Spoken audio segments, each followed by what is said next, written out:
Ooh, ah, oh, yeah, let's do this. Hey guys, Jim here. Welcome in once again. Today we're going to take a look at a maker that we've never had a chance to share together on this channel before, and that is APurvis Blades. The particular knife I'm showing you here is a guest blade that was sent in. This is actually a prototype of his Xerx model. And while I'm very excited about this one, the Damasteal, the Damascus, the beautiful machining in the titanium frame, this is really just kind of a gateway video, if you will, because we're going to be talking about another upcoming brand spanking new model that he's coming out with in the next month or so, and that knife is actually on the way to me as we speak. So what we're going to do is we're going to take a deep dive into this beauty, let you see the incredible design and the work that he's been able to put into these, especially in that custom clip, and we'll talk about why that means something in just a couple of minutes. So without any further ado, let's take a quick look at some of the photography that I did on this model, and then we're going to jump straight into a tabletop view like you're used to seeing on this channel, and we'll see where it goes from there.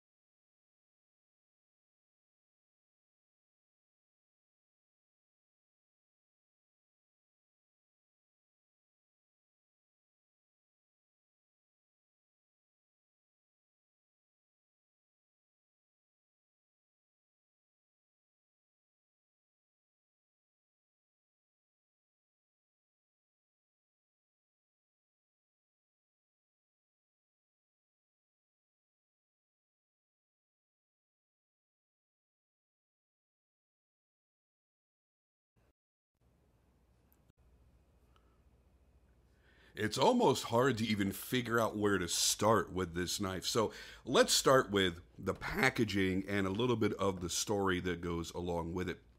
So as you can see right here from the logo, there's a firefighter theme going on. Why is that? Because Purvis, the designer and maker of these knives, is a career firefighter. So what that has allowed him to do, because firefighters tend to have a lot of free time, and according to him, during that free time, he wanted to do something cool, like make knives. So he jumped headlong into it. Here's the funny thing. He did knife making in the most ass-backward way possible. He went from making custom knives to then designing knives to be made as production knives, and then just went to making custom-made pocket clips for knives. So if you go to him now and say, I'd like to buy a custom-made product made by you, it won't be a knife. It'll be a pocket clip for an existing knife that you already have. So I found that to be quite amusing in the way that he's decided to do this. But what he's actually doing, here's some of the goodies that come in the packaging, is he's taking his knowledge, working with really, really good manufacturing companies, offering his great designs at a better price than what he could do as a custom-made knife. And he's also offering the service of customizing existing knives that you already have. Maybe you got a Spyderco or a Benchmade or a Cold Steel or something, and you want to put a fancy schmancy clip on it. Well, he's your man. But here's the other great thing. What he wants to eventually do is continually reinvest in his business. And the reason he wants to do that is so that he can buy his own CNC machine, produce his own production knives in-house instead of subcontracting out to another company. Which I got to tell you, that is the dream of many, many, many knife makers, is to be able to create, manufacture, and distribute your own production knives. That's a really, really big deal, and not very many have achieved that. I mean, you're looking at Strider, you're looking at Hinderer, you're looking at Chris Reeve, Medford. There aren't very many names that you can think of that have made it to that level. So I certainly do wish him luck in doing that. Now, going over the knife itself before we talk more about Adam, what we're looking at here is just a hair over 8 inches in overall length. And you've got a 3.5-inch blade. What you've got on this particular variation is very clearly Damasteal. And I got to tell you, it's a really, really nicely finished Damasteal blade that was also compound ground. And it's a little hard to see it because of how reflective, how mirror polished this is. But you do have your primary grind here that's a hollow grind, your flat grind at the tip, and then of course you have this nice prominent harpoon up there in this more or less Persian style blade. Really a clean look, very high-end look for what is essentially a basic EDC style knife. I love the fact that it dresses up so well. Now, this particular knife is a production prototype that was made by WE Knives. And this is the, as I mentioned before, an integral model. The production variations, I do believe, had standoffs. So you had a slab of titanium, another slab of titanium. They were put together with standoffs. This is milled from one solid piece of titanium. So this would have actually had quite a higher degree of skill required to do it, and probably a much, much higher price to have it made. Now, while this particular model was made by WE Knives, all of his current knives, all the models that he's making now and coming out in the future are made by Bestech. And Bestech has formed the same kind of great reputation that WE Knives and Riot has for offering a really great value in a very high quality, very, very well made product. Now, it's easy to say, I think the best word to use is inexpensive, because you don't want to say cheap, because there is nothing cheap about how this knife was made, how this knife feels in the hand, nothing of the sort. The action is fantastic, the materials are great, everything is made to the highest standard. If you notice here, you have a nice radius to the titanium frame on both sides. Very clean pivot design. I love the pivot collars that are inset into it. That's another great expense. Nice clean milling for the slots. Oh yeah, she's a slotty girl, isn't she? Oh, I love slots. I love the fact that you're able to see that mirror polished Damasteal blade reflecting right through those cutouts in the frame. Really, really cool. I love when knife makers do that. And then as you see here, it's completely see-through. The slots on the back are lined up with the slots on the front. Very nicely done there. Custom-made slotted Damascus clip. Just a clean overall design. I think it's really, really, really well made. I regret that I was not able to get one of these, and I'm very thankful to have gotten this opportunity. Thanks to, and I don't want to put his name out there because I don't know how he feels about privacy. I will link his Instagram down below, however, and you can follow him and see all the other great knives that he owns. But just as a little side thing from me to him, thank you very much for making this available as a guest blade to bring out here and show, because I've never had a chance to handle one of these as often as I've looked at them. And I got to tell you, I am very impressed. I love how slim this knife is, how lightweight this knife is. Even further reduced by cutting all those slots and all those holes in the frame. There's almost no weight to this knife, yet it is wonderfully balanced between the frame and the blade. It feels really, really good. It's very easy to carry, takes up almost no room in the pocket, and again, that's due to how slim it is and also how narrow it is in its height. It's very easy to carry, doesn't take up any room in the pocket. And I think overall, the design itself is a great EDC design. You've got plenty of blade, nice belly to the blade. You still got a piercing tip. It's a strong reinforced tip being flat ground against that hollow grind. Then also having the harpoon up here. They did a really great job on making a useful blade out of this. even though it does come down very, very thin to a very nice cutting edge, very keen cutting edge. So overall, the Xerx, whether it be this particular prototype, and it may be a little bit too fancy pants for you, and I get that, but overall, the Xerx model itself, I think, is a winner as an overall EDC knife. I can't think of very many tasks that you would come across that this knife wouldn't be able to perform. It's not cumbersome to carry in the pocket. There's not a lot of weight. It could be a hot summer day. You're wearing flimsy little running shorts or something, and it's not going to be flopping around. It's not a half-pound knife that's just flopping around in your pocket. This is something that you could wear with a suit, in suit pants. You could be wearing with jeans. You could be wearing with pretty much anything, and it's going to work. And that really is a primary concern when you're looking at an EDC knife. I mean, let's face it, why is the Spyderco Para 2 so incredibly popular? Because you've got a fairly decent-sized knife that has almost no weight to it. Now, the difference here is you have a much stronger blade. This is not nearly as delicate, especially at the tip, as a Para 2. But it follows the same signature lines of lightweight, easy to carry, not cumbersome in the pocket. As a matter of fact, this one's even narrower because you don't have that huge hump in the blade for the Spidey hole.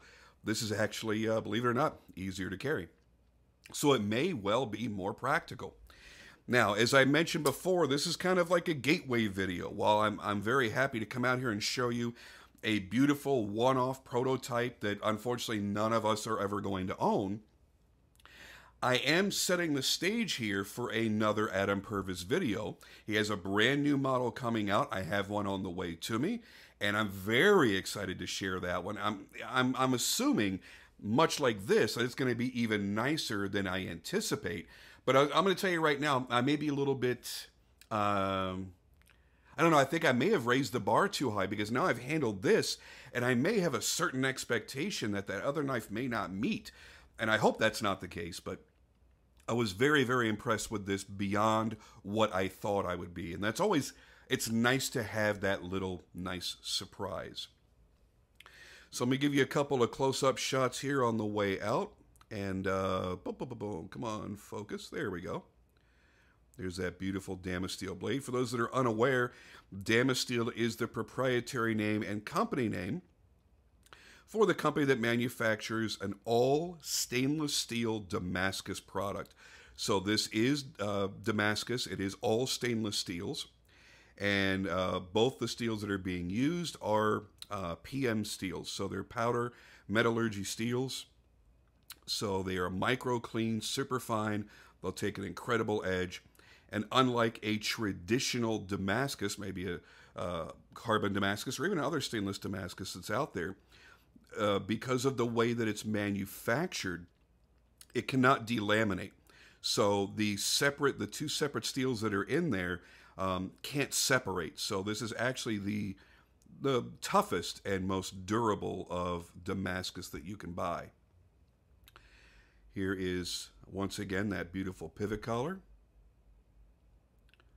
around that very clean pivot style.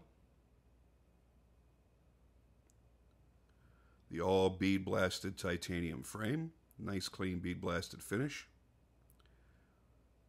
Gorgeous pocket clip. And that's the other thing too I did want to mention when I said there was a little story behind that pocket clip.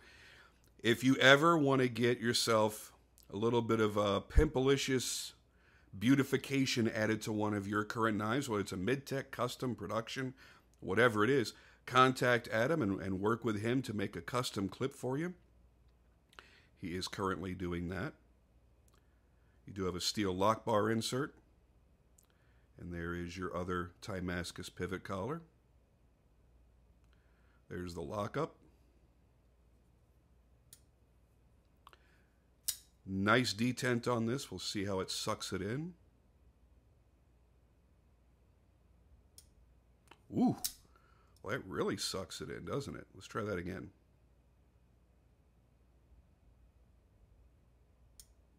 Very, very nice.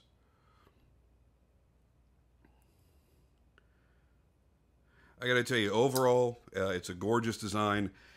The great thing is, if you're watching this video anytime around the time that I'm uploading it, He does have about 20 of the standard configuration Xerx in his inventory. Then they're done, they're gone.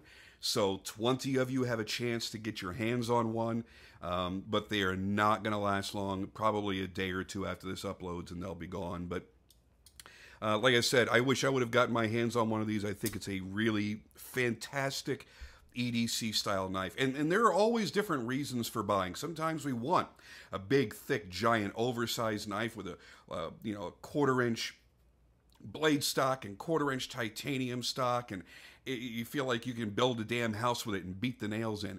And sometimes you want something, it's a little small gentleman's knife that just slides into the pocket and disappears. But primarily, and I think I could speak for most every collector out there, you're always going to have a few knives in your collection. Maybe it's a Sabenza or something like that. That is your EDC. That you know that every time you reach for it, it's going to be perfect. It's going to cut or perform any task that you may throw at it. There are no limitations. There are limitations to, like, 10-toe blades and stuff like that. Some blades do things better than others. A blade style like this is great for EDC because it's going to multitask. It's going to do a lot of things. And then again, yes, it's lightweight, it's slim, it's easy to carry. So I think overall, this is the kind of knife that most knife collectors and knife users are going to be drawn to. Fits great in the hand, very, very comfortable. The ergonomics are nice. They they knocked off all of the sharp edges going all the way around the handle. There is a little bit of room here for your fingers, as well as the flipper tab, forming a finger guard so your hands don't slide upward. If you were to stab into something, your hands are going to slide up the blade. You've got nice jimping on the back side of the flipper, so that when you're engaging the flipper, your finger doesn't slip off. Got a little traction there. And there's some nice jimping here up on the spine of the blade. Not too much and not too sharp. It's done just right. And then there's no extraneous jimping anywhere else where you don't need it. So it was a clean, well thought out utilitarian design. This one, yes, happens to be a fancy pants version. That's it. You go into one of the basic production models, and it's a useful utilitarian knife at a good price. So with that, I'm going to leave you guys. I'm going to go ahead and cut this short here. I didn't want to go too crazy in depth just because this is a one-off, and I don't want to make you want this one and then, shit, there's no way to get one. And also because the few production pieces that are remaining, well, they're few. They're going to be gone. But keep your eyes out for the next model. It's going to be coming up here on my channel within the next month. As soon as Adam gets his pieces in from the factory, he said he's going to be sending one out to me, and I'm super stoked because I really think, just based on the design of the frame, that people are going to go apeshit. It's got a great blade design, it's got a great finish, it's got great materials, but it's the way it was all designed together that really excites me. So I hope it's going to excite you as well. Maybe it does, maybe it doesn't. We'll see. All right, guys, I'm out of here for now. Thank you for joining me. As always, don't forget to join my Patreon. Go over to patreon.com/JimSkeletonKnives. Sign up. We're going to be doing some really awesome giveaways. I'm doing one this upcoming Sunday. My way of giving back to you guys for supporting the channel. So thank you for all the great many years. We're going on nine years now of my channel in existence, and I'm doing my best to upgrade it and meet your expectations, and I hope I'm doing so. And I'll see you guys on the next video.